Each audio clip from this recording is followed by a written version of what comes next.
एक बार आप सभी का फिर से मैग्नेट बैंक क्लासेस में स्वागत है। और आज हम लोग एक बहुत ही महत्वपूर्ण टॉपिक की बात करने जा रहे हैं। उस टॉपिक का नाम है मौलिक अधिकार। आज हम लोग बात करेंगे मौलिक अधिकार के विषय में। तो इस अधिकारों को जानने से पहले कुछ विशेष बातें जो परीक्षा में पूछ दी जाती है।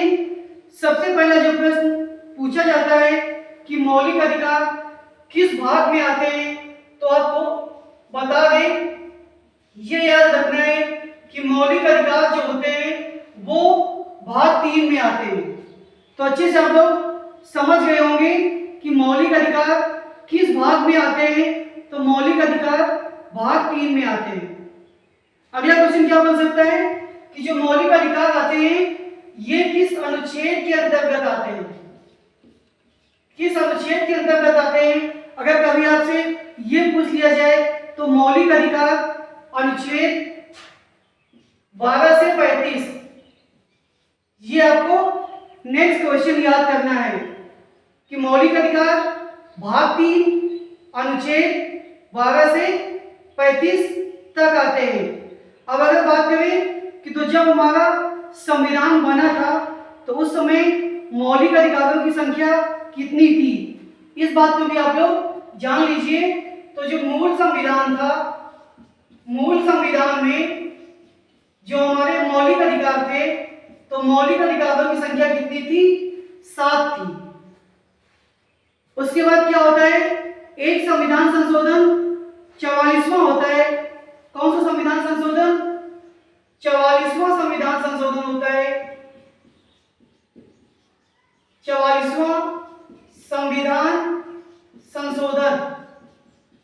और इस संविधान संशोधन के तहत जो संपत्ति का अधिकार पहले कभी मूल अधिकार हुआ करता था, उस अधिकार को इस संविधान संशोधन के तहत हटा दिया जाता है और इसे एक कानूनी अधिकार क्या दे दिया जाता है? इसे एक कानूनी अधिकार दे दिया जाता है। और इस जो संपत्ति का अधिकार है, क्या करते हैं इसको? अनुच्छेद 300 का, यह कह सकते हैं अनुच्छेद 300 ए में रख दिया गया। तो संपत्ति का अधिकार अब कैसा अधिकार हो गया? संपत्ति का अधिकार अब हो गया कानूनी अधिकार। किस संविधान संशोधन के तहत? तो संविधान संशोधन 44वां। कब हुआ था ये? तो याद करिएगा आप लोग, ये जो संविधान संशोधन हुआ था ये हुआ था 1978 में। तो जितनी बातें यहां पे बताई गई है ये सभी क्वेश्चन प्रायः पूछ दिए जाते हैं कि मौलिक अधिकार किस भाग में है? भाग 3। किस अनुच्छेद के तहत है? 12 से 35। मूल संविधान में कितने मौलिक अधिकार थे? तो 7 मौलिक अधिकार थे। किस मूल अधिकार को हटाया गया था? तो संपत्ति के अधिकार को हटाया गया था। कहां पे रखा गया है उसको? तो उसको विधिक अधिकार या कह लीजिए कानूनी अधिकार में शामिल किया गया है। किस अनुच्छेद के तहत? तो आप 300 का भी कह सकते हैं और 300 ए भी कह सकते हैं। तो वर्तमान में जो अधिकार बचे हुए हैं हमारे, तो इनकी कुल संख्या कितनी है? तो इनकी जो कुल संख्या है वो 6 है। हम लोग 6 मूल अधिकार को क्रम से पढ़ेंगे और उसके साथ साथ ये भी जानेंगे कि ये जो 6 मूल अधिकार है इन्हें किस अनुच्छेद में रखा गया है।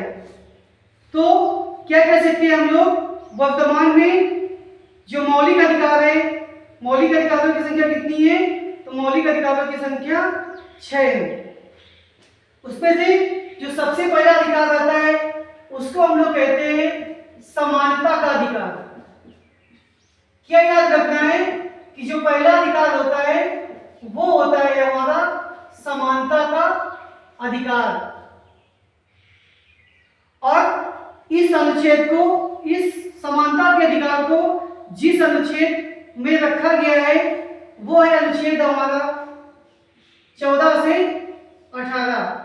तो ये आप लोग याद करिएगा कि समानता का अधिकार कहां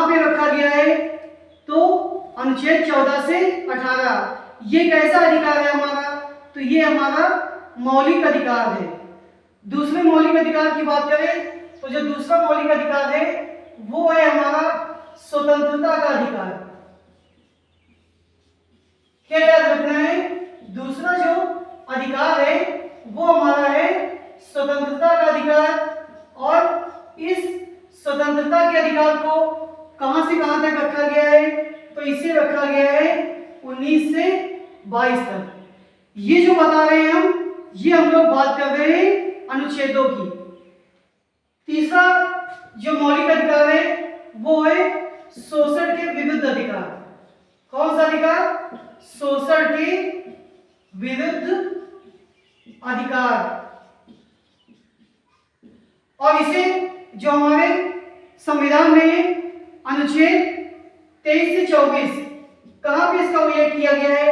तो इसका उल्लेख किया गया है अनुच्छेद 23 से 24 के बीच। अगला जो अधिकार आता है वो आता है धार्मिक स्वतंत्रता का अधिकार। कौन सा अधिकार? धार्मिक स्वतंत्रता का अधिकार।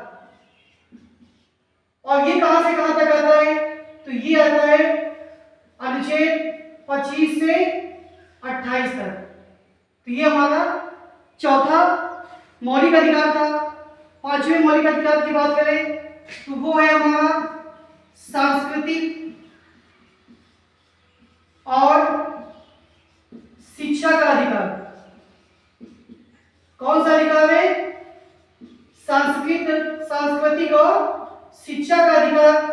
अनुच्छेद की बात करें तो इसको जिस अनुच्छेद के तहत रखा गया है वो अनुच्छेद है हमारा 29 से 30 के बीच। अंतिम जो मौलिक अधिकार आता है वो आता है संवैधानिक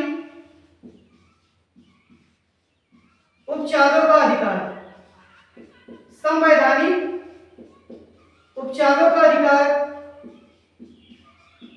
और इसे किस अनुच्छेद के तहत रखा गया है? तो ये जो रखा गया है अनुच्छेद 32। तो इस तरह से हम लोगों ने भारतीय संविधान में जो 6 मौलिक अधिकार दिए उनको क्रम से जाना, उनके अनुच्छेद के विषय में पढ़ा। एक और महत्वपूर्ण बात बता दिया आपको, अगर कभी आपसे पूछ दिया जाए कि भारतीय संविधान के किस भाग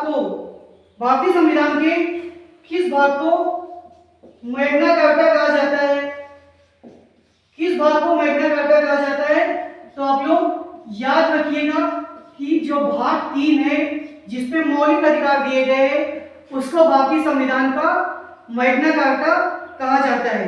और एक महत्वपूर्ण बात, अभी हम लोगों ने ये पढ़ा कि संपत्ति के अधिकार को हटाकर विधिक अधिकार कर दिया गया। तो जो मौलिक अधिकार होते हैं और जो विधिक अधिकार होते हैं इसमें एक बहुत ही छोटा सा अंतर होता है कि जितने हमारे मौलिक अधिकार होते हैं, यदि हमारे मौलिक अधिकारों का हनन होगा तो सुप्रीम कोर्ट इसके विरुद्ध रिट दायर कर सकती है, जबकि विधिक अधिकार में ऐसा नहीं होता है। तो ये थे कुछ विशेष अंतर जो मौलिक अधिकार को श्रेष्ठ बनाते हैं। तो उम्मीद है ये टॉपिक आपको पसंद आया होगा। एक बार फिर से हम लोग रिकॉल करते हैं। तो क्या बताया कि मौलिक अधिकार भाग 3 अनुच्छेद 12 से 35 मूल संविधान, 7 मौलिक अधिकार किसे हटाया गया? संपत्ति के अधिकार को। किस संशोधन के द्वारा? तो संशोधन 44। सन कौन सा था? 1978। उसको कहां पे जगह दी गई है? तो अनुच्छेद 300 का। वर्तमान में मौलिक अधिकार 6। पहला अधिकार समानता का अधिकार, अनुच्छेद 14 से 18। दूसरा अधिकार था हमारा स्वतंत्रता का अधिकार, 19 से 22। तीसरा शोषण के विरुद्ध अधिकार, 23 से 24। धार्मिक स्वतंत्रता का अधिकार 25 से 28। सांस्कृतिक व शिक्षा का अधिकार 29 से 30। और अंत में संवैधानिक उपचारों का अधिकार अनुच्छेद 32। तो उम्मीद है कि सेशन आपको पसंद आया होगा। तो इस चैनल को इसी तरह से सहयोग करते हुए आगे बढ़ाते हुए लाइक सब्सक्राइब करते हुए धन्यवाद।